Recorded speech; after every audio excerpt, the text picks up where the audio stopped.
ईद की आमद है, लेकिन तोबा टेक सिंह के बाज़ारों में हू का आलम है। कई दुकानदार तो पूरे महीने में दुकानों के अखराजात भी ना निकाल सके।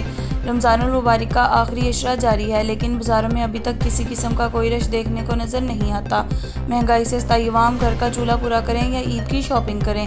शहरियों का कहना है कि घर की तमाम ज़रूरियात पूरी करने के बाद अगर बाज़ारों में कुछ खरीदने के लिए जाते हैं तो चीज़ें इतनी महंगी हैं कि ख़रीदना मुश्किल है। दुकानदारों का कहना था कि अभी तक शहरियों की जानिब से विंडो शॉपिंग ही चल रही है, जिससे दुकानों के अखराजात भी पूरे नहीं हो सके। शहरी कहते हैं कि बढ़ती हुई महंगाई से तो पुराने कपड़े ही इस्तेमाल करके ईद की खुशियाँ मनानी पड़ेंगी। मौजूदा हुकूमत ने तो सफ़ेदपोश लोगों की चीखें ही निकाल दी हैं। कल जैसा कि महंगाई का दौर है और लोगों में क़ुव्वत ख़रीद ना होने की वजह से जो है ज़्यादातर लोग जो हैं वो देखने के लिए कस्टमर जो हैं वो आ रहे हैं, कोई ख़रीदारी वगैरह नहीं कर रहे। हम भी ऐसे बाज़ार में हैं, लेकिन कोई ख़रीदारी वगैरह का कोई ऐसे ही बाज़-औक़ात देख के चले जाते हैं, रेट पूछ के चले जाते हैं।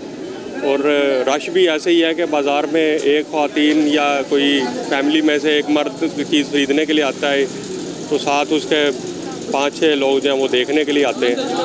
तो ये जो है ये सब महंगाई की वजह से अवाम बहुत ज़्यादा मुश्किल में है।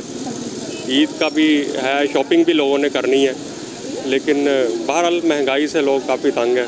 हम भी इस मामले में बड़े ओवरऑल दुकानदार भी बहुत परेशान है। बहरहाल अब देखें, अल्लाह ताला बेहतर करे।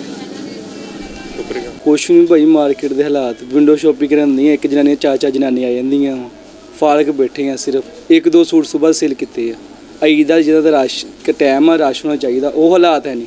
फारक आ सिर्फ बैठे, बहुत हालात ख़राब है। सारी मार्केट इस तरह ही है, कस्टमर बहुत कम है। मार्केट में रेटों की ज़्यादा परेशानी है लोगों को, महंगाई बहुत ज़्यादा हो गई है।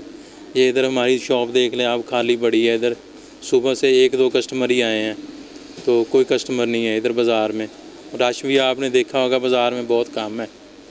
तो इसी तरह बहुत मंदा हाल है सारे बाज़ार का चल रहा।